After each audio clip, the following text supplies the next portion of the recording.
My stepmom tried to replace my mom after her sudden death. Now, I'm left questioning if my father was involved in the tragedy that changed my life forever. Hi, I'm an 18-year-old girl, and I need some advice on a recent experience that left me feeling lost and overwhelmed. I've changed certain details to keep things anonymous. Let me start with some background to help explain the situation. My mother passed away when I was 8. It was a tragic, sudden loss. One night my parents went out to celebrate their anniversary at a fancy restaurant, somewhere they didn't usually go. My mother ordered her favorite dish without knowing it contained an ingredient she was allergic to. She didn't think anything would be different, as it was something she'd had many times before. Her reaction was quick and severe. Despite the restaurant staff's and doctor's efforts, she didn't make it. My father was heartbroken, losing the love of his life so suddenly. Before they'd left that evening, she'd kissed my forehead and promised they'd be back to say goodnight. That memory, though painful, still brings me comfort. I was with a babysitter that night, and the news wasn't shared until early the next morning. My dad didn't want to wake me when he got home late, and he was in a terrible state himself.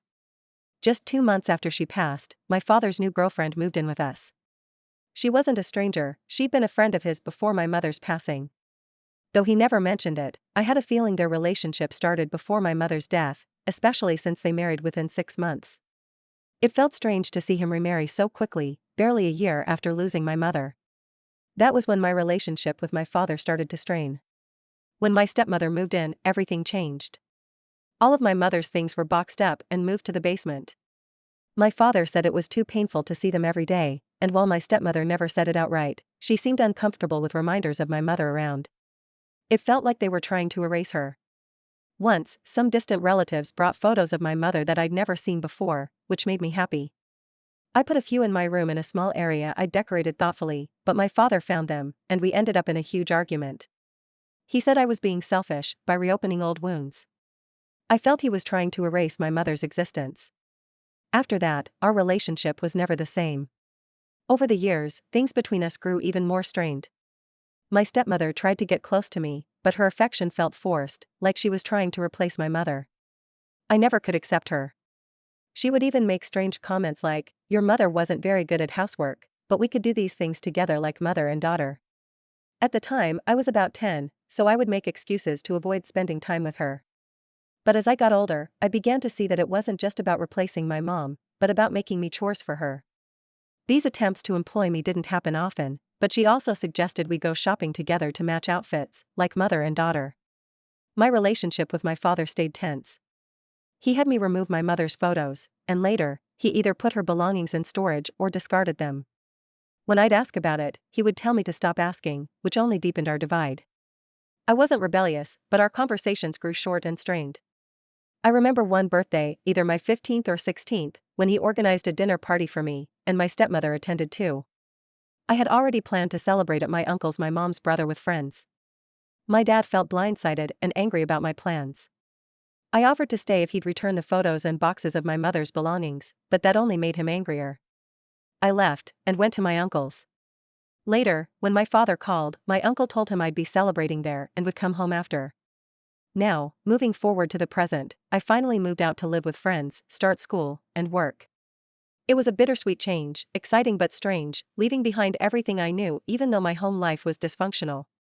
Though I didn't exactly miss my home, I had friends in the city and some relatives on my mom's side, who I could talk to about her and hear stories. On the day I left, my stepmother called me into the living room and handed me a gift, a photo album. Inside were childhood photos, including some from the years when my mom was still alive, but none of her. It felt like they'd tried to erase her entirely, rewriting my life without her. Before I walked out the door, I threw the album away without saying a word, closed the door, and left for good. It didn't take long before my father called me, furious. I still hadn't left the city because I went to a friend's house, as we were all going to leave together to our new city from there. We were traveling by car, so it was our starting point. While we were loading things like a game of Tetris, I received a call from my father. He told me my stepmother was very sad, that she had put a lot of effort into making me that gift, and he couldn't believe I had been so inconsiderate. He said I was cruel and didn't understand how difficult it had been for everyone, especially for him, to move on after my mother's death. I hung up on him because I didn't know what to say. I felt a mix of sadness and anger. This was the same pattern with my father after my mother's death. and I didn't want to tolerate it anymore. I had to endure it all this time because I lived in his house. But now that I'm independent, it feels good to put all this behind me. Luckily, I don't need his money to live now, as I've been saving up from jobs I've been doing. Plus, I've received some money from my uncle and grandparents. It's not much, but it's enough to get to my new city and live for a few months, at least until I find a job there. My friends are also helping me. But anyway, I decided to post here for advice and to ask if I was wrong. Edit. I just wanted to add that since I moved into my new apartment, I've been able to hang some photos of my mother in my room. Some relatives helped me get new copies of those photos that my father took from me years ago. Seeing them every day gives me a peace I can't describe and makes me feel like in some way, she's still here with me. Update 1. First, I want to thank everyone who has supported me and told me that I'm not the bad guy in this situation. Many of you even mentioned that you would have done something more drastic, like burning the album, which is certainly a very good idea and makes me feel bad because I can't believe I didn't think of it before. Anyway, your words have made me feel understood and validated, especially those of you who have shared that you've also lost your mothers. Your stories have deeply touched me. I also want to clarify a few things that may not have been clear in my original post. Despite the issues I had with my father and stepmother, my father was never really abusive, so it wasn't necessary for me to leave home. Aside from a few unfortunate comments, so to speak, from my stepmother, my father didn't treat me badly on a day-to-day basis.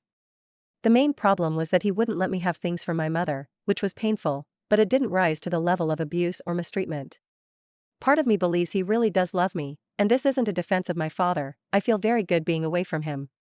It's just that it wasn't like he treated me badly or deprived me of anything.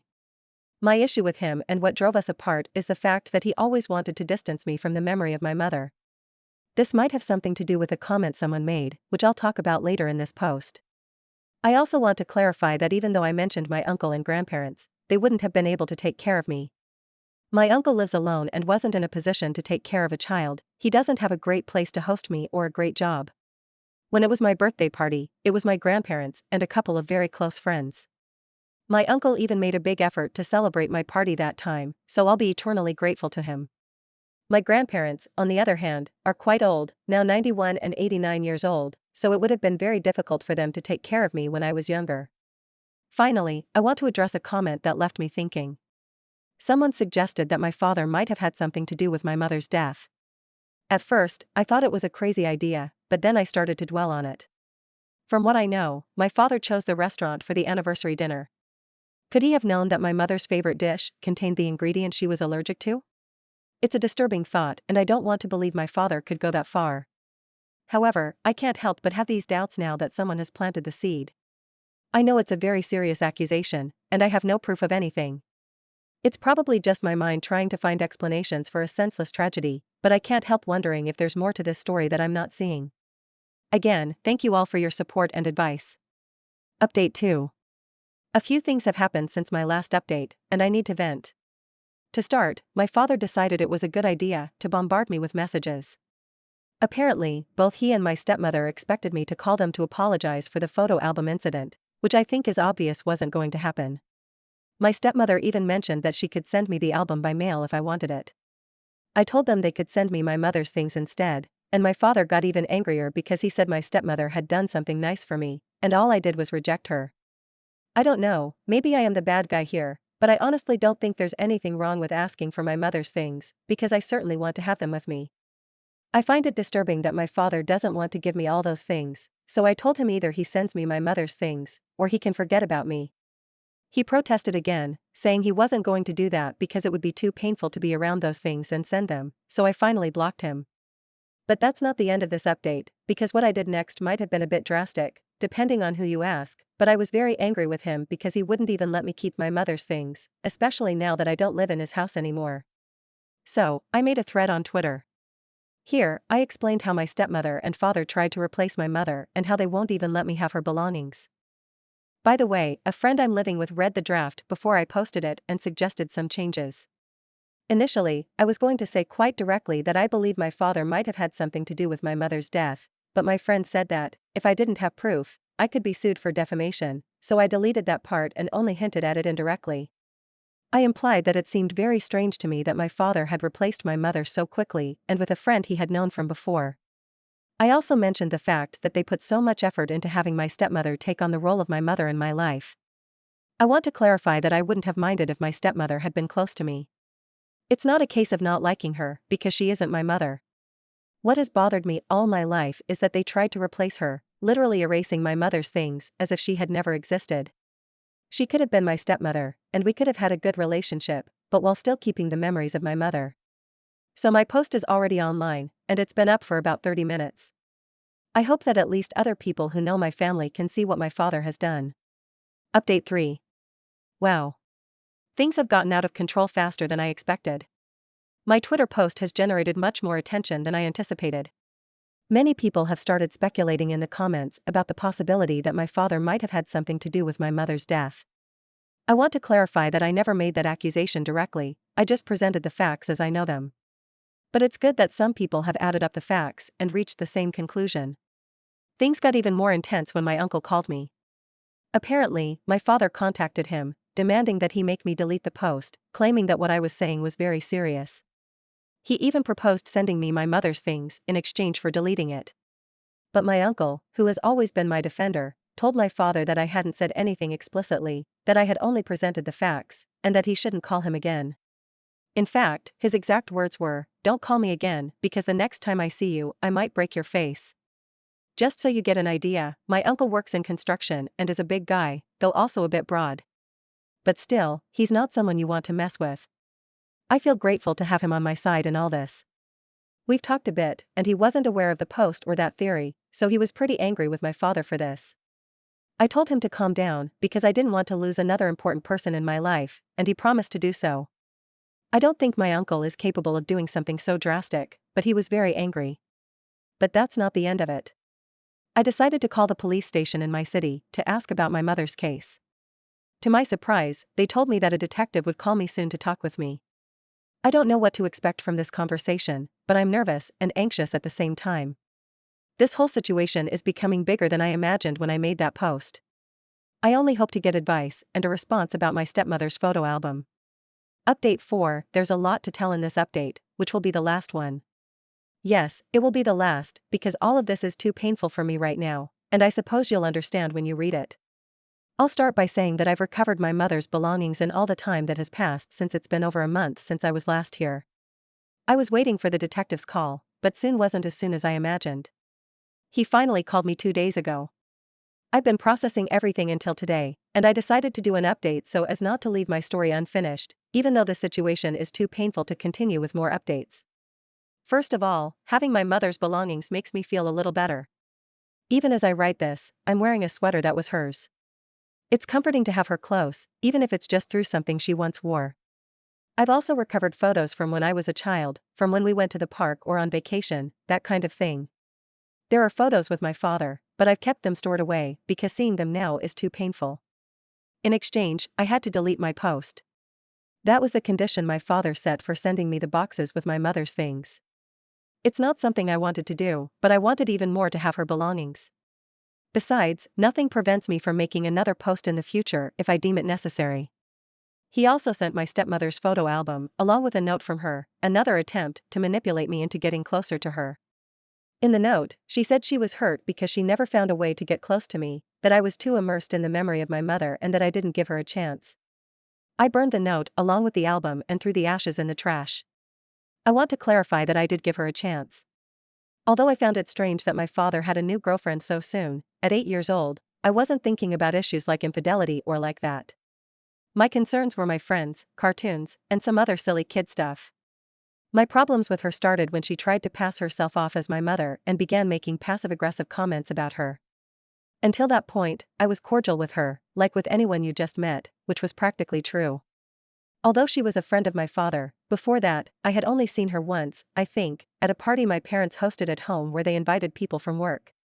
I even say I think, because I don't remember much about it. It's just something I know, because my stepmother once mentioned if I remembered that party. I clarify this because I saw a comment saying I'm the bad one for not giving my stepmother a chance. Many responded below that it was a troll, but I think that person only read the title and didn't bother to read my story. Anyway, I spoke with the detective 2 days ago, and it's not good news. He told me that he was in charge of my mother's case when it happened. Although everything indicated it was an accident, they usually investigate, even if it's just for bureaucracy. He apologized for not calling earlier, as he had to search for and review the case files and has been busy with other current cases. He told me that he went to the restaurant and spoke with the people who worked there, both those who serve customers and the cooks. They all said that dish has always been prepared with that ingredient and that there's no reason to think the restaurant tried to harm my mother. They also explained that when the day's menu is published, they usually use the name of the dish, and unless customers mention they're allergic to an ingredient, they don't usually make changes. The detective also spoke with my father, and his version of events is that he didn't think the dish could contain that ingredient, so he didn't make any mention of it. That day, there were only 2 menus available, and he knew my mother was going to order that dish when he made the reservation, so he didn't see any need to make a warning. In conclusion, the detective said the case was resolved as an accident and hasn't been investigated further since then. There's no evidence to incriminate my father or anyone else because, according to the detective, there's no proof. I tried to tell him I suspected my father, but he explained that while it might seem suspicious, it's not enough to blame him for something like this. It's not as if the dish didn't have that ingredient, and someone deliberately added it. My father simply didn't inform the restaurant about the allergy, and it all ended in tragedy. There's no way to prove he knew about the ingredient, as no one at the restaurant remembers seeing him before, so there's no way to prove it. It's true that my father and mother used to go to restaurants and order the same dish many times. I know this because my uncle told me, as it was their favorite. But at the same time, I can't shake the feeling that this last time my father might have had something to do with it. His new relationship, the choice of the restaurant, and the timing are too many coincidences. But there's no way to prove it, and that's what hurts the most. Not only did I lose my mother, but it might not have been a simple accident, and the culprit could have been my own father. It's hard to process all this, so I can't continue making more updates. I hope someone in the comments has ideas to clarify this matter, because I don't have them. Maybe it's just my imagination, and it really was a simple accident, while the relationship with my stepmother is an unfortunate coincidence. But there's something about all this that keeps me from thinking that's possible, and I'm afraid I'll never know the truth, thanks to everyone who has accompanied and supported me through this process. Edit: Some people have asked if my mother and father had a bad relationship before she passed away, and I can't say I remember anything like that. They had arguments like any other couple. Even my father and my stepmother had similar arguments when I lived there. At least I don't remember anything that would make me think my mother suspected infidelity or that my father could do something like what I suspect. He never hit her or abused her physically, at least that I know of. I even asked my uncle about this, and he agrees with me.